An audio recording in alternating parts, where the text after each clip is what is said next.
Perusahaan Biji Timah merupakan perusahaan yang tertua dan merupakan bahan ekspor utama di Tanah Melayu.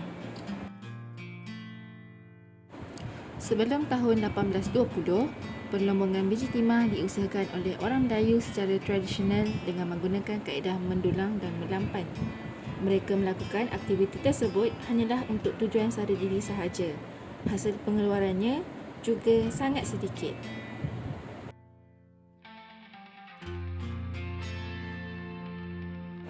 Kemasukan orang-orang Cina bersama kaedah-kaedah perlombongan yang lebih baik iaitu secara lombong dedah dan lombong pump telah memperkembangkan perusahaan ini hingga Tanah Melayu menjadi pengeluar dan pengeksport terbesar di dunia pada awal tahun 1900.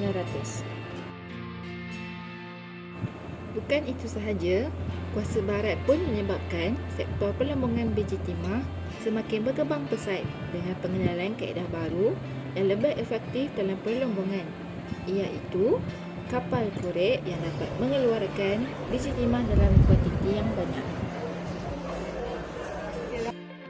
Biji timah sangat diperlukan dalam perusahaan mengetin makanan sebagai penyadu tin bagi mengelakkan tin daripada berkarat serta menjamin makanan selamat digunakan. Keadaan ini telah menyebabkan harga biji timah melambung naik iaitu mencapai 140 paun sterling setan. Selepas berlakunya revolusi perindustrian di Eropah, permintaan biji timah semakin meningkat dalam industri pengetinan, kenderaan, wayar, kereta api dan sebagainya. British melihat fenomena ini sebagai satu yang perlu dimanfaatkan kerana perusahaan perlombongan biji timah sememangnya mendatangkan hasil yang lumayan.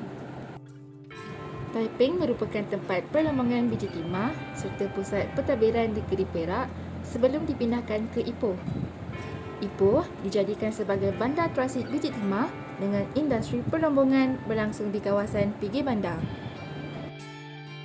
Perlombongan biji timah di kawasan Ipoh bermula pada abad ke-19. Pada masa itu, ramai pekerja Cina datang ke Ipoh untuk bekerja dalam perlombongan biji timah. Hari ini, Jaslyn, Hasni dan Hanis telah mengunjungi Hancing Petsu, iaitu sebuah muzium yang terletak di Ipoh yang mendedikasikan kepada sejarah dan warisan perlombongan biji timah semasa penjajahan British. Menurut pemandu pelancong, Hancing Petsu ini dimiliki oleh seorang yang dipanggil Leong Fi ataupun Liang Pingjun yang dikenali sebagai orang hacker. Dia menumbuhkan satu pertubuhan sosial untuk menyokong masyarakat hacker yang terlibat dalam perlombongan biji timah. Dalam video ini, kita dapat melihat gambar-gambar masyarakat hacker yang terdapat di Ipoh dalam menjalankan perlombongan biji timah dan juga membaca kisah mereka. Muzium ini menampilkan galeri dan pameran yang memaparkan alat-alat dan peralatan yang digunakan dalam perlombongan biji timah, termasuk lampu suluh alat berat dan lebih banyak lagi. Ini memberikan gambaran yang lebih mendalam tentang bagaimana perlombongan biji timah dijalankan.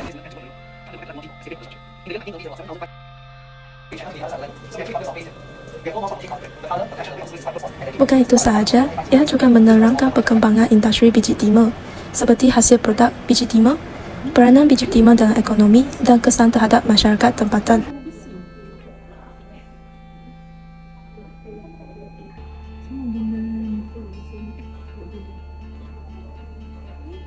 Di samping itu, Hancing Petsu telah menjelaskan aspek-aspek sosial dan budaya yang berkaitan dengan industri biji timah.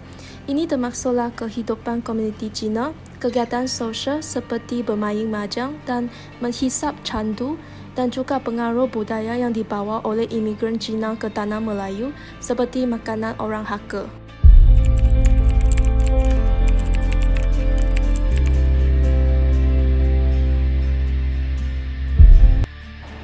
Perkembangan perusahaan biji timah membawa kepada perkembangan pengangkutan kereta api di Tanah Melayu pada akhir kurun ke-19.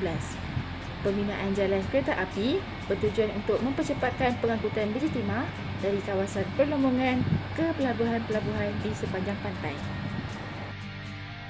Perkembangan pesat pengeluaran biji timah dan pengenalan perkhidmatan sistem kereta api mempunyai hubung kait antara satu sama lain.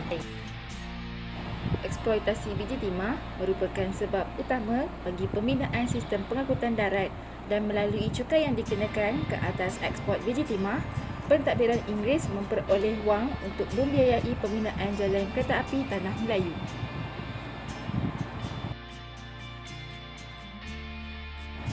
Pembinaan jalan kereta api dan jalan raya telah memudahkan kerja-kerja mengangkut biji timah ke pelabuhan untuk dieksport. Pada tahun 1885, jalan kereta api yang pertama telah dibina menghubungkan Taiping dan Port Vale. Kemajuan pengangkutan ini telah membawa kepada pembukaan lebih banyak lombong baru dan seterusnya meningkatkan pengeluaran biji timah.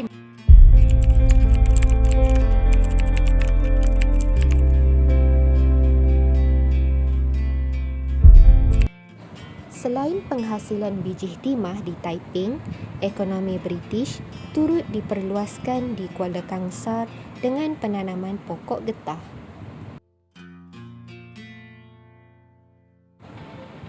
Pokok getah tertua yang pertama terletak di Kuala Kangsar.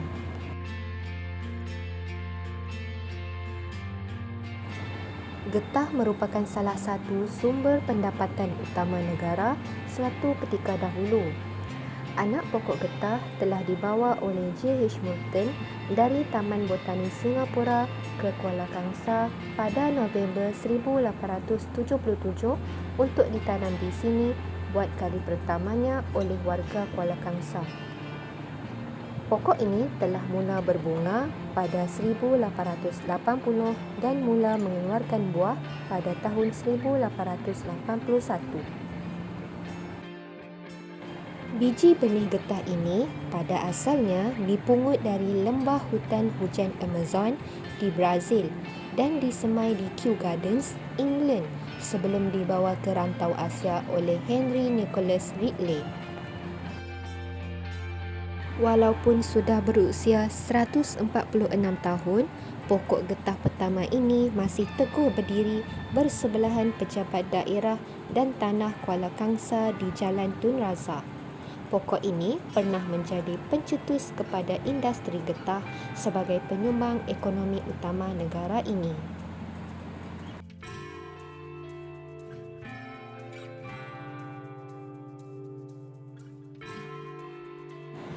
Selain itu, terdapat juga alat-alat yang dipamerkan yang menjadi kegunaan untuk menoreh getah seperti pisau toreh getah, mangkuk dan mesin getah. Pelbagai barangan berasaskan getah yang bermutu telah diperbuat untuk faedah manusia sejagat.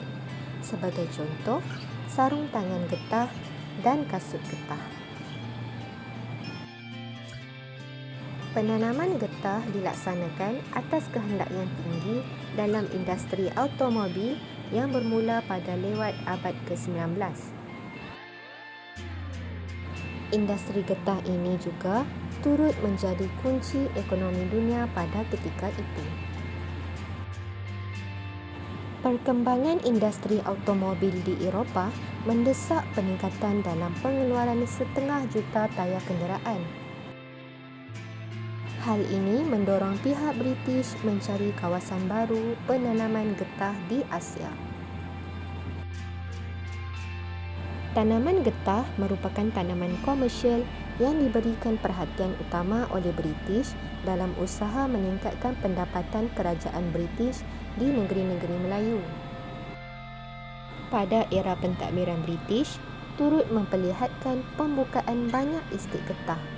Kerancakan pembukaan estet-estet getah ini juga turut mendorong kepada keperluan tenaga buruh yang ramai. Oleh itu, kebanyakan tenaga buruh yang bekerja di estet-estet getah terdiri daripada orang India. Kesimpulannya, kesan daripada sektor ekonomi barat, wujudnya jurang ekonomi antara kaum sewaktu ketika dahulu di mana orang Cina dan orang India terlibat dalam sektor pelombongan dan pelandangan getah, manakala orang Melayu terlibat dalam sektor tradisional seperti pertanian.